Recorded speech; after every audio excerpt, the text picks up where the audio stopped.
Assalamualaikum warahmatullahi wabarakatuh. Apa kabar murid-murid budiman?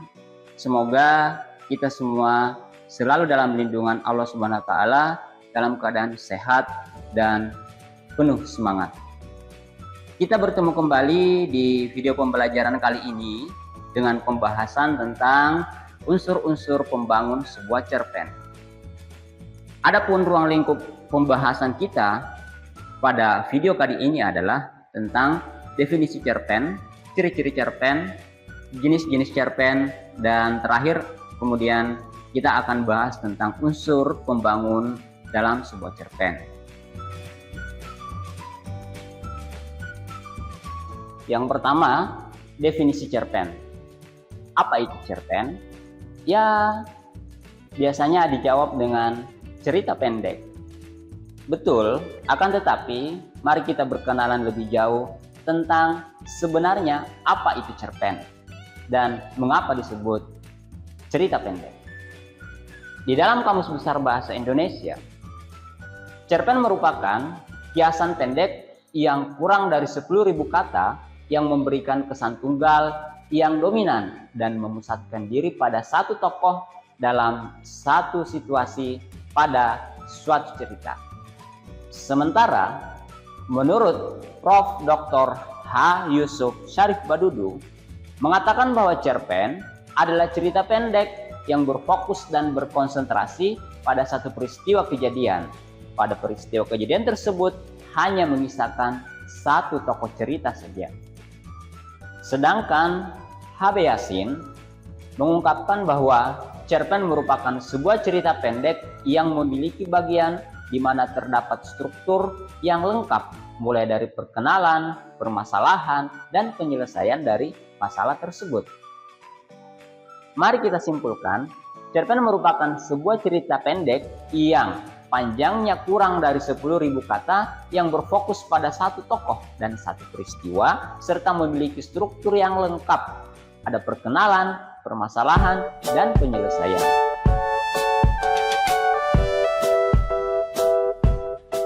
Selanjutnya, mari kita bahas ciri-ciri cerpen.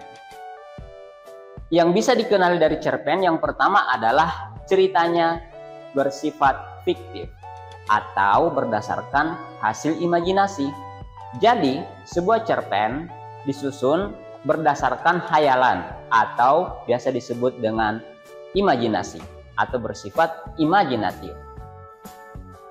Ciri yang kedua yang dapat dikenali dari cerpen adalah jumlah katanya kurang dari 10.000 kata. Artinya cerpen ini bisa selesai dibaca dalam satu kali duduk.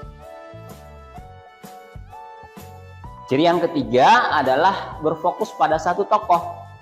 Jadi cerpen tidak seperti dengan novel yang pembahasan tokohnya atau ruang lingkup pembahasan tokohnya itu cukup banyak. Cerpen hanya berfokus pada satu tokoh saja. Ciri selanjutnya adalah alur atau plot pada cerpen sifatnya sederhana. Jalan cerita dari cerpen tidak sepanjang dan serumit seperti yang ada pada novel. Kemudian ciri selanjutnya adalah ceritanya padat.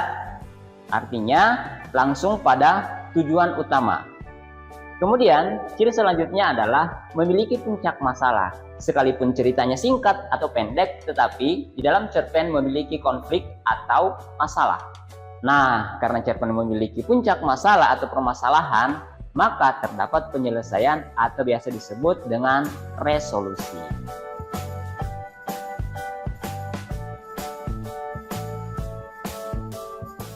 Kemudian kita beralih ke jenis-jenis cerpen.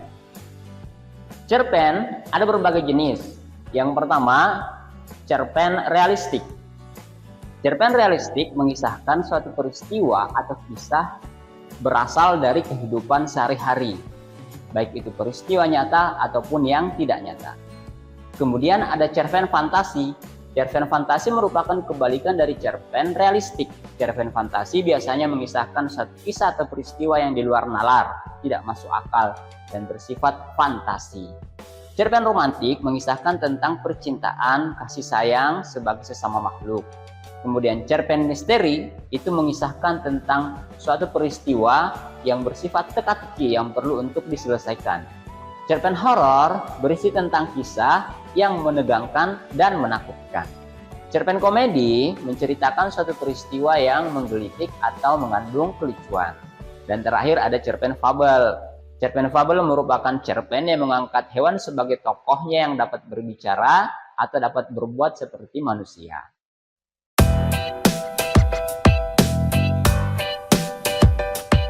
Baiklah, murid-murid yang budiman, adapun unsur yang membangun sebuah cerpen adalah unsur intrinsik dan unsur ekstrinsik.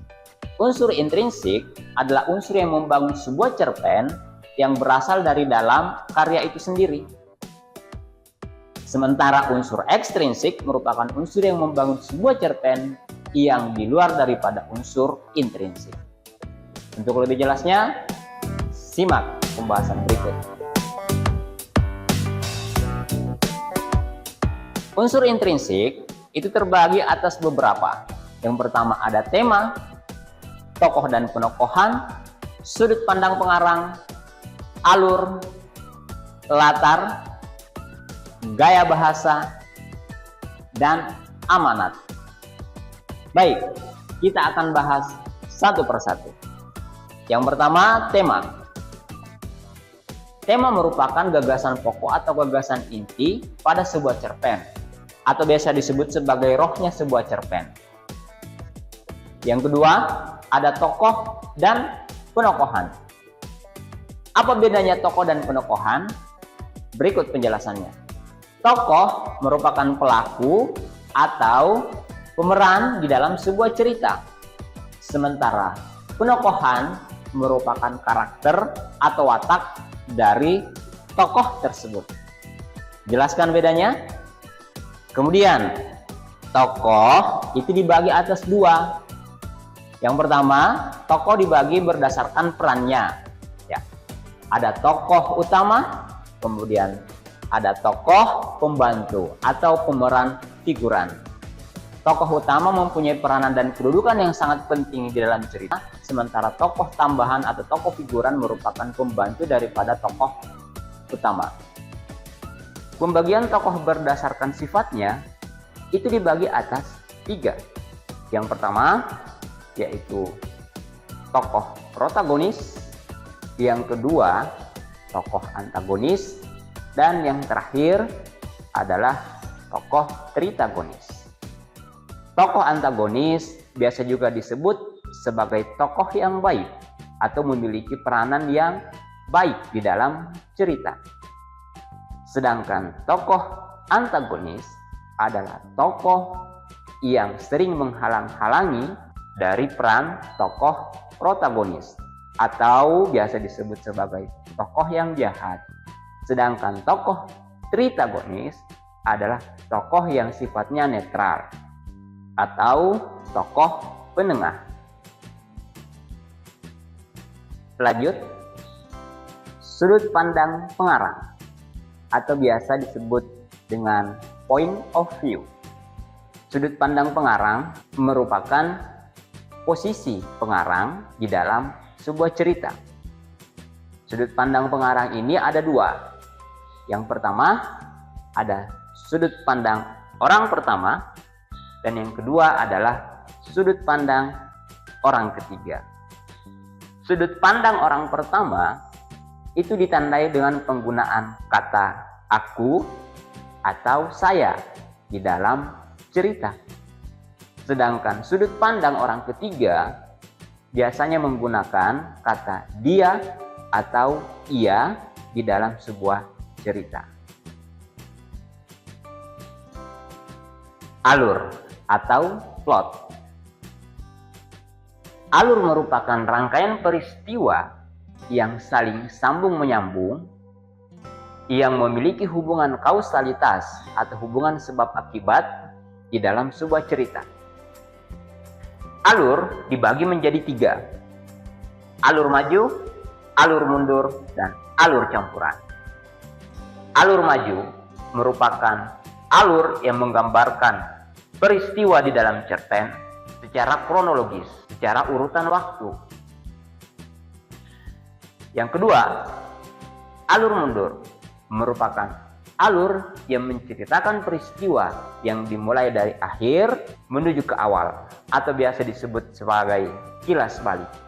Sedangkan alur campuran merupakan alur yang memadukan antara alur maju dan alur mundur, sehingga peristiwa yang muncul biasanya melompat-lompat atau tidak mudah ditebak. Alur memiliki beberapa tahapan. Yang pertama ada orientasi, kemudian rangkaian peristiwa, dilanjut dengan munculnya bibit-bibit masalah, kemudian puncak masalah, dan resolusi. Sebuah cerpen itu diawali dengan perkenalan tokoh-tokoh yang disebut sebagai orientasi. Selanjutnya berkembang, diperkenalkan rangkaian peristiwa. Diceritakan peristiwa apa, di mana, kapan, dan bagaimana peristiwa tersebut terjadi. Selanjutnya, peristiwa tersebut berkembang sehingga memunculkan bibit-bibit masalah. Pertentangan antar tokoh mulai terlihat. Kemudian, bibit-bibit masalah tersebut berkembang menuju ke puncak masalah atau disebut komplikasi. Setelah komplikasi muncul, maka pengarang biasanya akan mencarikan solusi terhadap permasalahan tersebut. Peristiwa ini disebut sebagai resolusi. Selanjutnya, latar. Latar merupakan gambaran tempat, waktu, dan suasana dalam sebuah cerpen. Latar tempat menggambarkan tempat peristiwa tersebut terjadi. Latar waktu menggambarkan kapan peristiwa tersebut terjadi. Dan latar suasana menggambarkan bagaimana suasana yang tercipta pada saat peristiwa tersebut terjadi. Jadi, latar terdiri atas 3, yaitu latar tempat, waktu, dan suasana. Gaya bahasa. Gaya bahasa pada sebuah cerpen merupakan jenis penceritaan untuk memberikan kesan yang berbeda, seperti penggunaan majas. Terakhir, amanat. Amanat merupakan pesan-pesan moral yang ingin disampaikan oleh penulis kepada para pembaca. Tentunya, pesan moral tersebut bernilai positif. Selanjutnya kita akan membahas tentang unsur yang membangun sebuah cerpen yang dari luar, atau disebut dengan unsur ekstrinsik. Unsur ekstrinsik merupakan unsur yang membangun sebuah cerpen dari luar. Apa saja? Yang pertama, nilai dalam cerita.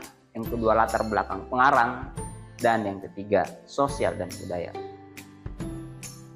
Nilai dalam cerita tentu berbeda-beda, dan ini sangat mempengaruhi cerita di dalam sebuah cerpen. Nilai apa saja yang termasuk di dalamnya, yaitu nilai sosial, ekonomi, pendidikan, politik, dan sebagainya. Tentu, nilai-nilai tersebut akan mempengaruhi penceritaan sebuah cerpen. Yang kedua, latar belakang pengarang. Pengarang yang berasal dari latar belakang petani tentu akan melahirkan sebuah tulisan-tulisan yang temanya petani.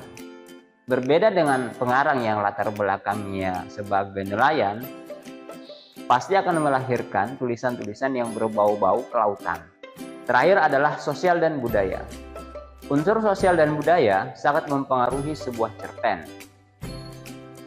Unsur sosial dan kebudayaan suatu wilayah tentu akan sangat berbeda dengan unsur sosial dan budaya dari sebuah daerah yang lain. Oleh sebab itu, unsur-unsur tersebut sangat mempengaruhi sebuah cerpen. Murid-murid yang budiman, demikian penjelasan tentang unsur-unsur yang membangun sebuah cerpen.